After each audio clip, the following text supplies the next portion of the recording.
going from office to office.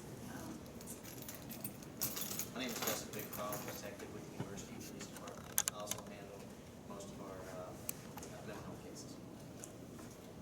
Officer Walker, work on patrol, and also do with what's known.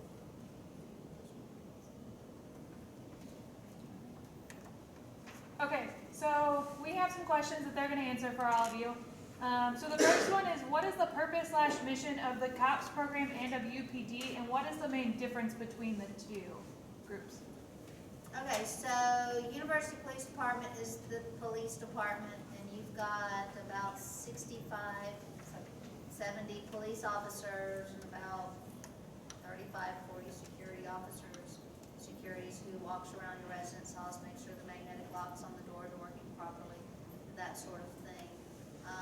When you have a problem, have a situation, you need the police department, you need somebody from the police department, you need somebody from patrol, you're going to be calling the police department. And then COPS is actually a community-oriented police services, is what COPS stands for. It is our community policing program, and it is a joint program between the University Police Department, Crime Prevention Unit, and the residence halls, residence life, creating that relationship. We are a resource for you, just like you are a resource for your residents. So we're a resource for you, for them, providing the programs, presentations, and then, of course, if you need, you've got to file a police report, you've got criminal activity, suspicious activity, you're going to be calling the police department. If you happen to have a bunch of people stealing laundry and want a program about theft prevention, then the cops should utilize that program to come and do a program about theft prevention or Operation ID or something like that. And then once it's stolen and you need to report the stolen property, then you would call, and the officers would come and take a report. So we are a part of University Police, but the cops is actually a program. So you would contact the police department with patrol to file a police report, report suspicious activity, your parties, your fights, your alcohol. And then, for example, if you've got a lot of alcohol, students getting in trouble due to alcohol, then you would be contacting us through the COPS program to come out and do programs in the halls on alcohol. Okay? Awesome. How can RAs use resources from COPS/UPD? I can just kind of answer that. Yeah, the UPD, University Police Department, has a really good website and it's got drop-down boxes on different kinds of information. How do I file a police report? What if I can't find my car, if it got towed? Getting your property identified and engraved. Make anonymous reports. You can make online reports. A lot of the basic police contact information, all of that's going to be on the website. The COPS website is basically more of a resource. We've provided all of the links of personal safety, self-defense, sexual assault, identity theft, local frauds and scams, Texas traffic laws, Texas penal code, bicycle safety. All of the different links of information is on the COPS website, whereas how to do something involving the police department is going to be on the police department website. Thank you. What are past programs you have done with RAs, and what programs do you currently offer for the residence halls? Do you want to tell us so I can self-help? Like, what's your favorite Practicing our program? way up here. Go ahead. She was quizzing me. So you've got different programs that we do based on Operation ID is engraving your property, which helps with the theft prevention, and if it gets stolen, how do we identify it, how do we get it back to the student? Well, you've got to have an identifier or know the make, model, and serial number. Patrol also helps with Operation ID because patrol will go out in a random location and engrave bicycles and property for 2 hours. You can invite us into your halls and we'll bring the engravers and engrave your property for your residents in their halls. Other programs that we do, alcohol awareness, alcohol and drugs, drug awareness, identity theft, frauds and scams, social media safety, Facebook safety, that sort of thing, personal safety, campus safety, active shooter, what to do in an active shooter situation. We've got all different kinds of programs. Or if you've got a program that you've been thinking about, we can sit down together, brainstorm, come up with something. We're only limited by your imagination. So if you've got a great imagination, you want to do X, Y, Z, bring it to us and we'll work it out and we can do it. If you don't have a great imagination, you can call us and we can usually help you with that too. But some of the other programs like mocktails, and then we'll bring the beer goggles and talk about alcohol and the effects of alcohol. So just really a variety. If you need a networking type program, we've done those before, even if you're having like a ice cream social or whatever, or Cops and donuts. Cops and donuts, We like cops and that. cookies, whatever.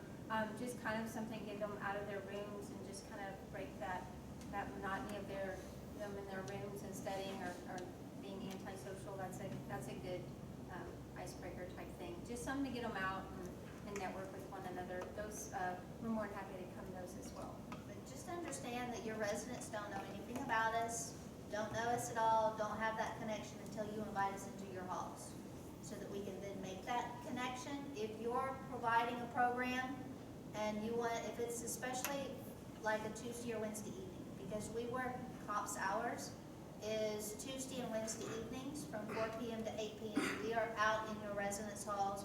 We're walking around, making those contacts, looking at the lighting, looking at the landscape. So if you're having a hall program, especially when we're out in the halls anyway, invite us. And you could say, hey, come listen, we're doing this great program. We want you to come participate with us. Come play with us.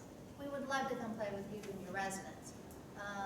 Or if it's just, hey, we're doing this, just stop by. We don't want you to stay long, which is fine, but we want you to come say hi and introduce yourself. We'd be glad to do that too. Just give us a heads up of what you would like, and we'd be more than happy to accommodate. But your residents don't know us, don't have the police contacts until you invite us into your home. Thank you. What types of situations warrant the need for UPD, and what role should RAs play during an incident when UPD is present? So what can they do to assist you during this time? Stuff like that. Eric? Any kind of criminal activity, you have a theft in your halls, or one of your residents come and say they've been assaulted, just call us. If y'all see someone who y'all don't believe is, should be there at that time or whatever, just give us a call. Things that help us out, if you get a call from our dispatchers and they say, hey, there's an officer on the 4th floor and he needs y'all to come, they're checking on the welfare of a resident. Come with keys, please, because we need to get in there. I know sometimes RAs want to know what's going on, tell y'all, but we need to get what we need first, okay? Another thing is come with the information of the resident, phone numbers, names, roommates' names, that sort of thing. It really speeds up the process and helps us get our job done faster. Awesome. Thank you. What are some common mistakes you see RAs make when UPD arrives at a situation? Like I said, really just want to come up and be more nosy.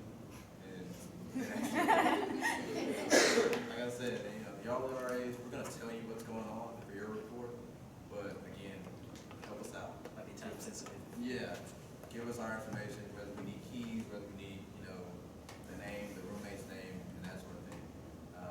We'll come find you later. We'll get your phone numbers, your names, and we'll give you a call later on. Don't follow us around. We don't need you to enter the room first or anything like that. You may see something that you don't want to see. So let us go in first and handle that. If any of y'all have cards or little contact things, it's really great to be able to hand that to the officers so they have your phone number and your name and that kind of information so that they can later contact you. And it's it's already written down versus trying to take it on the scene. Just speeds up the process a little bit. You may be very useful in helping keeping all the other nosy people back, because once one comes, then they all come, so, but they may ask you for your assistance to help keep, kind of shoo everybody back a little bit.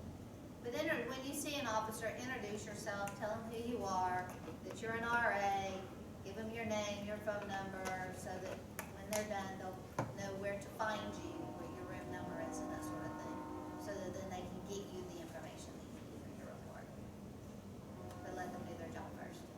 One more thing is, if there's a fire alarm, try to see if you can find an officer, because a lot of times we'll need to know who, burned the popcorn in their room, because a lot of times that's what the fire alarm is for. So if you can find an officer and say, hey, I just want to let you know that I'm an RA, I'm here if you need me. So that helps out too. Great, thank you. What is something you wish RAs knew? Very open-ended. All right, Justin, jump in. I'll answer questions. I mean, over the years, it seems like the program as far as training has been really good. I really can't. Well, on the mental health, Um, what might they see? If you have someone that comes up to your room and tells you that they're suffering from depression, and you guys are going through training, right? QR? QRP. Not yet. Not yet. Not yet. Okay. Some of the questions that you're going to ask is, you're going to try to determine what's wrong. If they have some kind of plan. Just contacting the police department. We have several officers on each shift. They're called CIT officers. They're basically crisis intervention officers. Those are that have gone through mental health training, and especially if it's something that you don't know. Sometimes you might get some second, third-hand information. Just kind of weeding through some of that stuff, having an idea of where the person lives, the person's name, their contact information, and find out exactly what's going on, so you can tell the officer, and that way it can better assist as far as the evaluation to determine if the person's going to have to be committed or not. Because sometimes you might have someone that comes in that has some serious mental health issues that are really contemplating suicide. At that time, you're going to contact one of the police officers here. Just contact UPD, and they'll send someone over to do that evaluation for you. I've had several reports where the individual does come to the RA first and says that they're having suicidal ideations. Just to cover you, probably your safest bet is to contact us and let us talk to them. And, if someone comes to you and they say, I want to hurt myself, just like I said, immediately just call us, train to deal with those situations and find out more information, get them the help that they need. But, if they say that they're feeling bad or feeling down and stuff like that, it's okay to still call us. We'll come out and we'll still evaluate them. And just don't, if they tell you that they're feeling bad or feeling down or feeling sad and stuff like that, don't just blow them off like, oh, just having a bad day, you'll get over it. A lot of times they may be suffering from depression. They may need someone to talk to. So, like I said, just call us and we'll talk to them and figure out what's going on and get them help if they need it. It's going to be up to them if you guys stay in there or not. If they feel comfortable with you staying in there, that's fine. If they say, hey, can I just talk to you? To the officer. That does happen sometimes. It just depends on the situation. I hadn't really ever seen it where the RA is the problem, but I guess that could be an issue if there's some kind of conflict between they might be mad at you or something. But most of the time, we'll keep you in the loop and you'll kind of see what happens. Depending on, you're going to also do a report that's going to get sent to Student Assistance Services. So try to get that person's help. Know that the University Police Department has patrol officers that run we operate 24/7. So it could be 3 o'clock in the morning, don't wait till 8. Okay, if it's 3 o'clock in the morning, call at 3 o'clock in the morning. We have a night shift, that's their job. So don't hesitate, if you need us, call us. Okay, if in doubt, call us. If it's smell of a strange odor and you think it might be marijuana, don't go knocking on the door to figure out which room it is. Call us and let us be the ones, call patrol, call dispatch, and let the officers come out and determine which room it is. Let them knock on the door, because the minute the door opens, if there's marijuana coming out of that room, that's what gets us in the room. If you open the door and now the smell's gone, we can't get in the room. if you happen to be in a room and you see something that may be drugs, play it off, pretend like you didn't see it, whatever the case may be. Back out of it, get yourself out of the situation before calling us. If it's drugs or too much alcohol, be very careful not to put yourself in a dangerous situation, because you could be what they think is what's going to get them kicked out of school and become violent on you, especially if they've been on drugs. You don't know what kind of aggressiveness may come out because of the drugs. Don't get into a room and have them between the door to where you can't get out. Make sure that you have access out the door. If you can get in, you want to be able to get out. But again, if in doubt, call the police. That's our job. That's what we do. If somebody comes to you and tells you that they've been having difficulties and they're depressed, it could be that it's taken them this long to contact somebody. So this is something that may have been stewing for a while. So like you said, don't just shrug them off, because they may be at that point because they put it off for so long until they finally broke down and told somebody.